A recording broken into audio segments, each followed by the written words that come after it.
హే, నిన్న జరిగిన ఆకాశయానం చాలా అద్భుతంగా అనిపించింది. దీన్ని బట్టి చూస్తే మన ప్రాబ్లంకి ఏదో సొల్యూషన్ దొరుకుతుందేమో అనిపిస్తుంది. సో నువ్వు కూడా ఈ యాగంలో ధైర్యంగా పాల్గొను. నాకు చాలా భయంగా ఉంది సాగర్. భయపడకు, నేనున్నాను కదా. యాగం చేయడానికి అంతా సిద్ధంగా ఉంది. పదండి వెళ్దాం. శాస్త్రి, ఏమీ అవ్వదు కదా శాస్త్రి? మీకు మీ ప్రేమ మీద ఉన్న నమ్మకం, మా స్నేహానికి ఉన్న శక్తి మనల్ని కాపాడుతుంది. సో మరేం భయం లేదు, పదండి.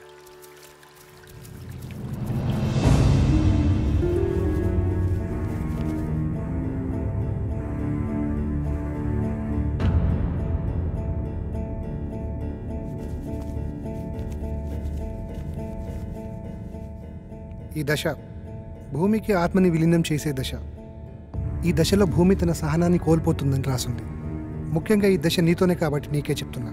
ఏం జరిగినా సరే యాగం పూర్తయ్యే వరకు ఎట్టి పరిస్థితిలో కళ్ళు మధ్యలో తెరవకూడదు. ఈ మంత్రాన్ని మధ్యలో ఆపకూడదు.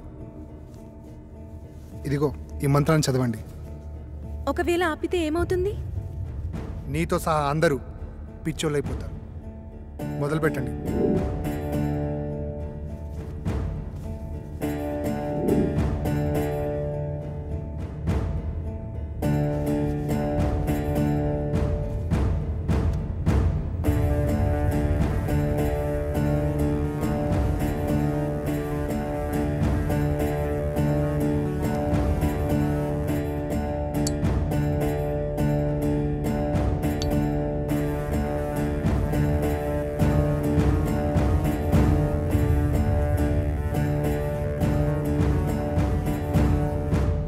మీరు ఇలాగే మంత్రాన్ని చదువుతూ కంటిన్యూ చేయండి. ఇక్కడ మీరు మాత్రమే ఉండాలి.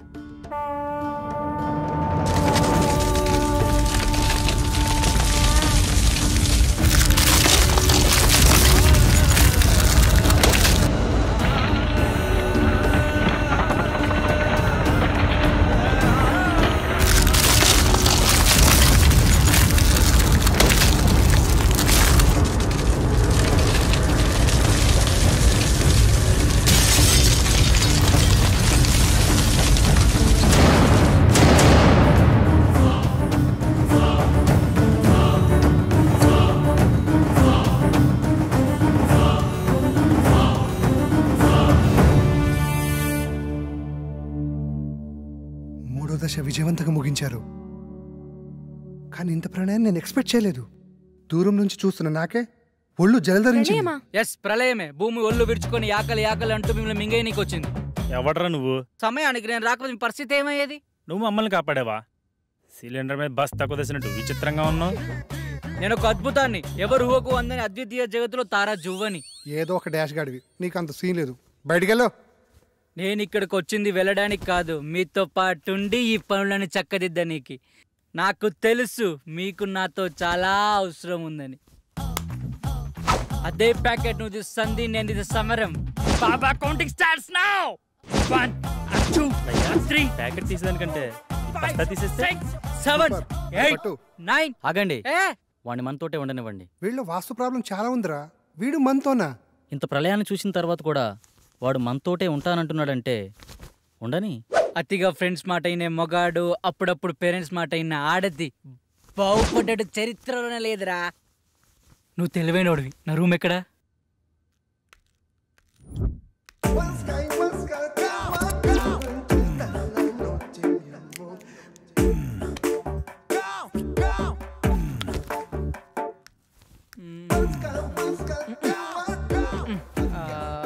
రేయ్, ఒక దగ్గర తిన్నా కూర్చోలేవారా? చూడు బ్రదర్, ఇంటికి ఏదో వాస్తులోపం ఉంది, అదేదో కనిపెడుతున్నా. రేయ్, నీ బాడీలో ఒక్క పాటైన వాస్తు ప్రకారం ఉందారా? వాస్తు గురించి నువ్వు మాట్లాడుతున్నావు. చైనా వాడు చీప్ గా తయారు చేసిన రోబోలా ఉన్నావు. బాస్, పెద్ద మనిషితో మాట్లాడి తీరిదేనా? కొంచెం వయసు కాకపోయినా ఆయన శరీరానికైనా రెస్పెక్ట్ ఇవ్వాలి కదా. పెద్ద మనిషి అంటే నేనేనా? నువ్వే. అసలు నీ ప్రాబ్లం ఏంటి? మాతో ఎందుకు కలవాలనుకుంటున్నావు? చెప్తాను.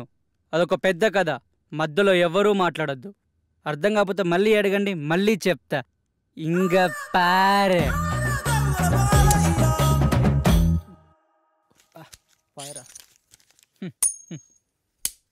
ఏనా తీసుకో. ఈసారి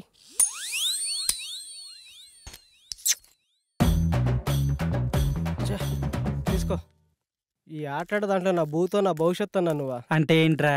నిన్ను తిట్టడానికి బూతులుండో నీతో ఉన్నవాడు భవిష్యత్తు ఉండదని అర్థంరా. అక్కడేమో మీ నాన్న సాగు బతుకులు అంటే నువ్వు బొమ్మ ఆడతావా? చాబతుకులు ఉన్నాడా? పోలేదా? పోతాడరా. నీతో ఏదో ఆఖరి మాట చెప్పి పోవాలని చూస్తున్నాడు. అది కానీ చెప్పకుండా పోయాడు అనుకో, ఆత్మయ్య నీ చుట్టూ తిరుగుతూ ఉంటాడు. తర్వాత నీ ఇష్టమే. సరే పరా.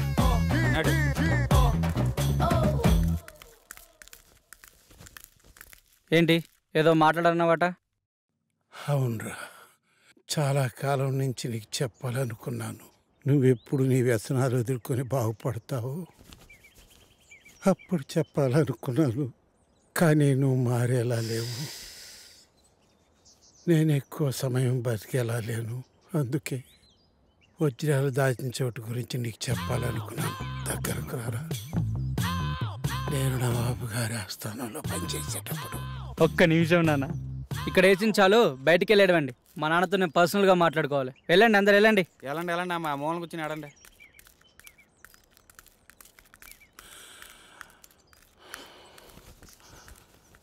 అప్పుడు అక్కడ కొన్ని వజ్రాలు తీసి దాచాను.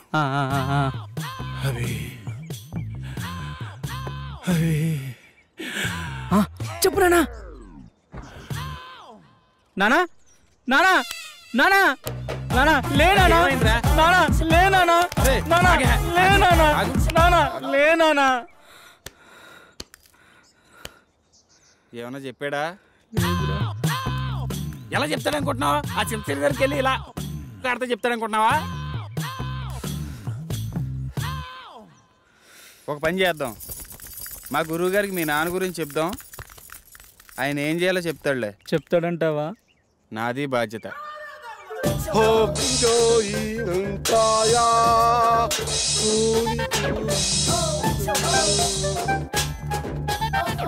ఎవరి బండబాబు? నా స్నేహితుడు మోషిజీ. క్యూజియో గురువుగారు కూకోమంటున్నారు. మా గురువు సిస్టమ్ ఇండియాదైనా వైఎస్ మాత్రం చైనాది.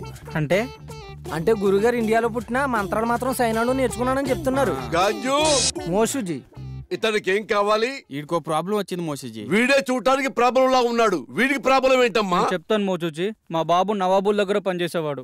వాళ్ళ దగ్గర వజ్రాలు దాచిపెట్టాడు. నాకు చెప్పకుండా చనిపోయాడు. దానికైనా సొల్యూషన్ ఉంటుందా మోచూజీ?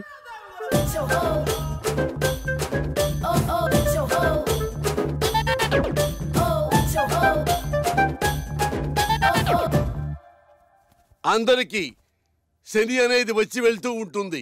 నీకు మాత్రం డిఫాల్ట్ యాప్. అలా జరగడంలో ఏమాత్రం తప్పులేదు. దీనికి పరిష్కారం ఏం లేదా మోచూజీ? దీనికి రెండే మార్గాలున్నాయి. ఒకటి, నువ్వు ఆత్మలోకానికి వెళ్ళి అక్కడ నువ్వు మీ నాన్నని కలుసుకోవటం. రెండు, కర్మకాండలు ఘనంగా జరిపిస్తే మీ నాన్న ఆత్మ సంతృప్తి పడి ఆయన నీ కల్లోకి వచ్చి చెప్పటం. ఈడేం తెగ ఆలోచించేస్తున్నాడు, పంప తీసి వెళ్ళిపోతాడు. అరే పాపి, ఏమిట్రా ఆలోచిస్తున్నావు? ఆత్మలోకానికి వెళదామనా లేక కర్మకాండలు జరిపిద్దామనా? ఏమిట్రా తలుపుతున్నావు మూర్ఖుడా? ఆత్మలోకానికి వెళ్ళటం చాలా కష్టం గాని వెళ్ళి కర్మకాండలు ఘనంగా జరిపించుకో. ఆ వజ్రాల గురించి తెలుసుకోవాలని మా నాన్న కళలోకి వస్తారని ఆటో అమ్మేసి అంత్యక్రియలు చాలా గ్రాండ్ గా చేశాను. ఆ సమయంలో విద్యానవనంలో సేవ తీరుతుండగా మా మెదడుకు తగిన ఆలోచన మీతో చేరి మీ యాగంలో పాల్గొని మా పితృవారి ఆత్మలతో చర్చించి ఆ వజ్రాల గురించి తెలుసుకోవాలని మా దివ్య ఆలోచన. ఎలా ఉంది బ్రదర్? అది దివ్య ఆలోచన కాదురా, దిక్కుమాలిన ఆలోచన. సరేరా, వీడు మొత్తానికి చాలా పెద్ద ప్లాన్లో ఉన్నాడు. కానీ నువ్వు 4వ యాగానికి ప్రిపేర్ చేయి.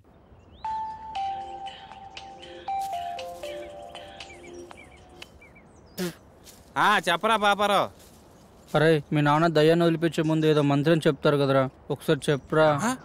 రే, అది దైవ రహస్యరా, ఎవరికి చెప్పకూడదు. అరే, వాళ్ళు నా మీద ఆశలు పెట్టుకున్నారా, తర్వాత నీ ఇష్టం. ఆ మంత్రం నా ఫ్రెండ్ వాని ఒకే ఒక్క కారణంతో చెప్తున్నాను, ఎవరికి చెప్పకరోయ్. రాసుకో. చెప్పెత్తుకో. చెప్పెత్తుకో. చాటెత్తుకో. చెంబు నిండా నీళ్ళు ఎత్తుకో. చెప్పెత్తుకో. చాటెత్తుకో. చెంబు నిండా నీళ్ళు ఎత్తుకోనా?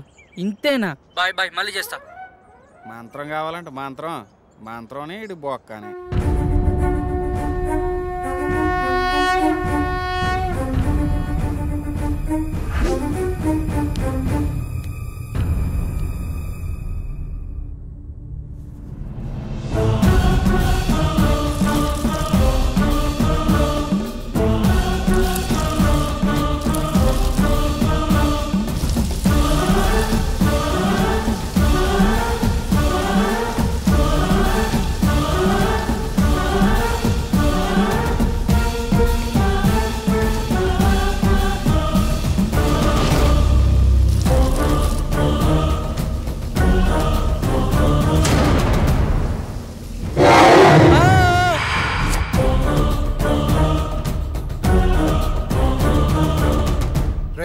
యాగం మధ్యలో కళ్ళు తెరవద్దని చెప్పానుక, ఎందుకు తెచ్చావురా? మేము తెరవలేదు, మా మనోనేత్రంతో వీక్షించాము బాలక. ఇంకోసారి గ్రంథికంలో మాట్లాడానుకో నీ నవరంధ్రాలో ఇంధనం పోసి చంపేస్తా. నువ్వెందుకు బాస్ టెన్షన్ పడతావు?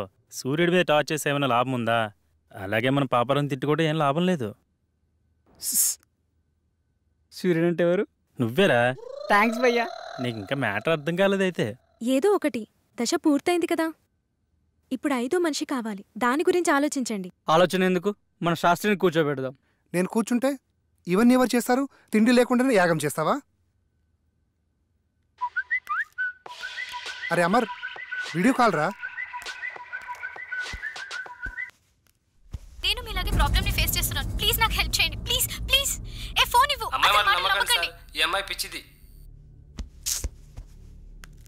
పిచ్చిదా? 5th మెంబర్ దొరికిందేమో అనుకుని హ్యాపీగా ఫీల్ అయ్యాను. మీకంటే ఇలాంటి ఎఫెక్ట్స్ కొత్త కాబట్టి ఇలా ఉంటుంది, నాకంటే అలవాటు అయిపోయింది. కరెక్ట్ నిధి గురించి చెప్పే టైంలో నా కొడుకు సారీ డాడ్ చనిపోవాలా? ఆ టైంలో నాకు ఎలా ఉంటుంది ఒక్కసారి ఆలోచించండి. నువ్వేం బాధపడకరా, నీ దరిద్రం అక్కడితో ఎండైపోలేదు. మా రూపంలో ఎప్పుడు నీతోనే ఉంటుంది. థ్యాంక్స్ భయ్యా, నీ రుణం ఎప్పుడు మర్చిపోను. నువ్వు ఎక్కడికి వెళ్తున్నావురా? ఆ అమ్మాయిని తీసుకురావడానికి. ఆ అమ్మాయి పిచ్చిది కదా, తీసుకొచ్చి ఏం చేస్తావు? ఆ అమ్మాయి పిచ్చిది కాదు. ఎలా చెప్పగలవు? పిచ్చిదే అయితే తను మనలాంటి ప్రాబ్లం ఫేస్ చేస్తుందని అంత క్లారిటీగా చెప్పదు. ఆ అమ్మాయి మాటలు చూపులు ఎక్కడ పిచ్చిదాన్ని అనిపించడం లేదు. తనేదో పెద్ద ప్రాబ్లం ఫేస్ చేస్తున్నాడు అనిపిస్తుంది. నేను వెళ్ళి తీసుకొస్తాను.